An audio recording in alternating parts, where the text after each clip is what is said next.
10ই মুহররম আশুরার দিনে পৃথিবীর ইতিহাসে এক নেক্কারজনক ঘটনা, মুসলমানদের ইতিহাসে এক ভয়াবহ নির্লজ্জ একটি ঘটনা।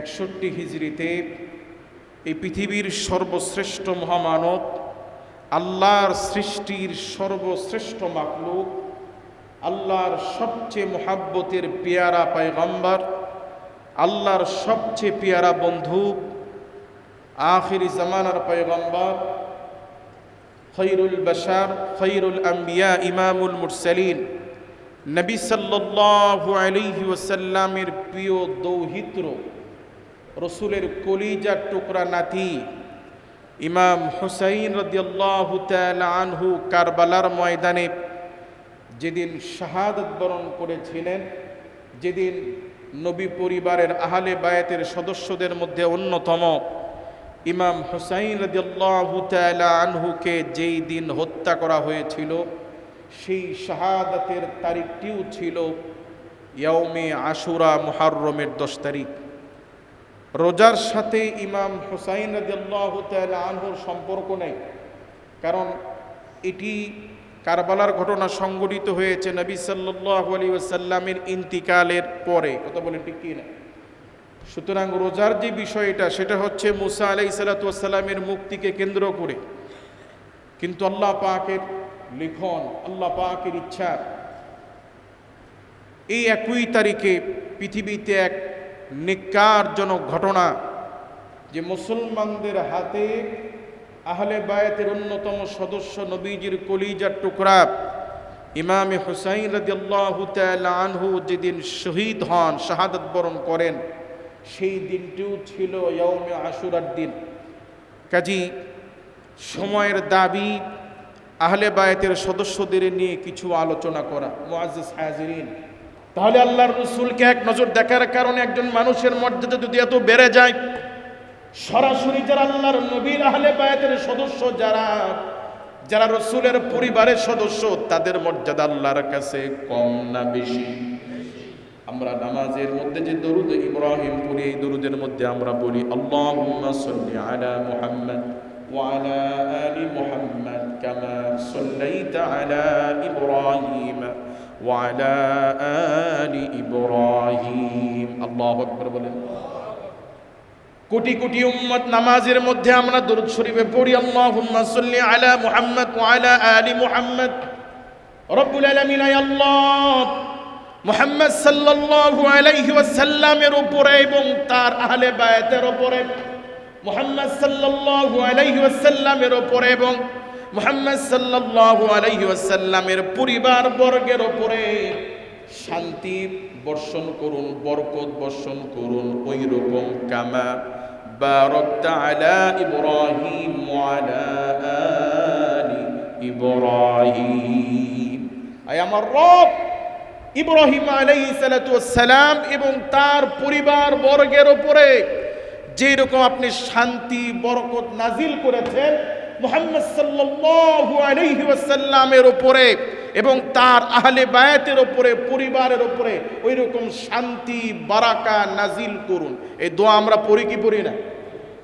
মুআজ্জিজ হাজিরিন, আল্লাহর নবীকে আল্লাহ রাব্বুল আলামিন 4 জন পুত্র সন্তান দিয়েছিলেন, কাসিম, তৈয়ব, তাহের, ইব্রাহিম। আল্লাহ পাক এই 4টি পুত্র সন্তানকে আল্লাহ তাআলা ছোটবেলায় নাবালেগ অবস্থায় আল্লাহ মৃত্যু দিয়েছেন। আল্লাহ রসুলের সন্তানরা আল্লাহ তাআলা বড় হতে দেন নাই। ছোটবেলায় রসুলের 4টি সন্তান দিয়ে আল্লাহ পাক আবার তাদের মৃত্যু দিয়েছেন। রসুলের বংশকে আল্লাহ পাক মেয়ের মাধ্যমে জারি রেখেছেন। আজও পৃথিবীর বিভিন্ন প্রান্তে আওলাদে রসুল, নবীর বংশের লোক আছে না নাই? আল্লাহ পাক যাদের মাধ্যমে আহলে বায়াতের সদস্য, আহলে বায়াতের বংশধর আল্লাহ পাক পৃথিবীতে ছড়িয়ে দিয়েছেন।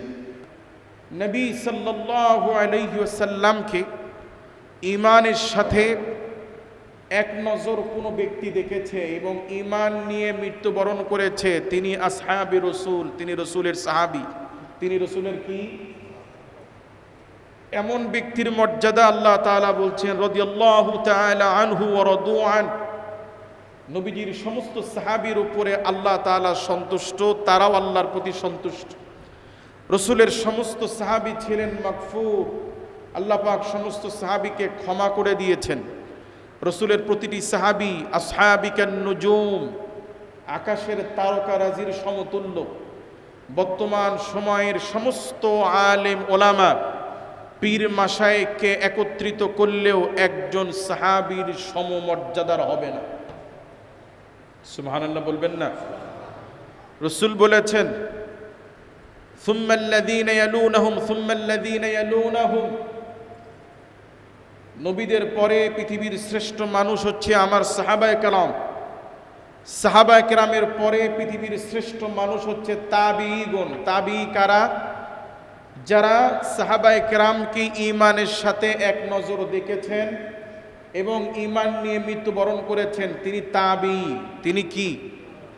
রসুলকে দেখেন নাই কিন্তু সাহাবীকে দেখেছেন এক নজর এবং ঈমান নিয়ে মৃত্যুবরণ করেছেন। বলুন তাকে শরীয়তের পরিভাষায় কি বলা হয়? তাবিঈ। কি বলা হয়? এই তাবিঈকে যিনি এক নজর দেখেছেন তিনি হচ্ছেন তাবে তাবিঈ। যিনি তাবিঈকে এক নজর দেখেছেন এবং ঈমানের সাথে মৃত্যুবরণ করেছেন তাকে কি বলা হয়? তাবে তাবিঈন। মুআজ্জাজ হাজিরিন, রসুলের পরে নবীদের পরে এই পৃথিবীর শ্রেষ্ঠ মানুষ সাহাবায়ে কেরাম। সাহাবায়ে কেরামের পরে পৃথিবীর শ্রেষ্ঠ মানুষ তাবিঈগণ। তাবিঈদের পরে পৃথিবীর শ্রেষ্ঠ মানুষ তাদের ছাত্র তাবে তাবিঈগণ। এরপরে আইম্মায়ে মুজতাহিদিন, ফুকাহা, উলামা, মাশায়েখ, পীর বুজুর্গ যা আছে সব পরে। কিন্তু রসুলের পরে সর্বশ্রেষ্ঠ মানুষ, নবীদের পরে সর্বশ্রেষ্ঠ মানুষ সাহাবায়ে কেরাম। বলুন কারা? সাহাবায়ে কেরামের পরে পৃথিবীর শ্রেষ্ঠ মানুষ তারা কারা? তাবিঈরা। তাবিঈর পরে পৃথিবীর শ্রেষ্ঠ মানুষ কারা? তাবে তাবিঈ। বলুন এই যে শ্রেণী, এই যে ক্লাস, সাহাবী, তাবিঈ, তাবে তাবিঈ, কিসের কারণে? শুধু দেখার কারণে। বলুন কিসের কারণে? একজন তাবে তাবিঈ, একজন তাবিঈকে রসুলের নাতি ছাত্র। রসুলের কে? নাতি ছাত্র তাবিঈ।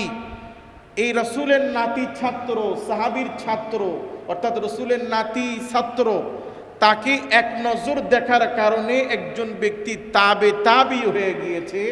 আবার একজন তাবিঈ একজন সাহাবীকে এক নজর দেখার কারণে তিনি তাবিঈ হয়ে গেছে।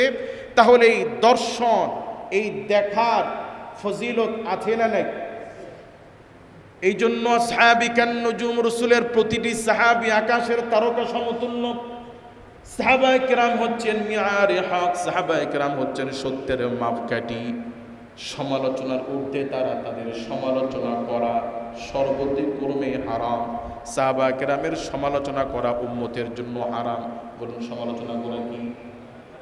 রসুলকে এক নজর দেখার কারণে হযরতে বিলাল রাদিয়াল্লাহু তাআলা আনহুর মতো মানুষ, কালো মানুষ, কৃতদাসের ছেলে, কৃতদাস হওয়া সত্ত্বেও রসুলকে ঈমানের সাথে দেখার কারণে আল্লাহর কাছে হযরত বিলাল রাদিয়াল্লাহু তাআলা আনহুর মতো ব্যক্তির মর্যাদা এত বেশি হয়ে গিয়েছে যে তামাম দুনিয়ার সমস্ত আল্লাহর ওলিদেরকে একত্রিত করলে হযরত বিলাল রাদিয়াল্লাহু তাআলা আনহু সমতুল্য হবে না।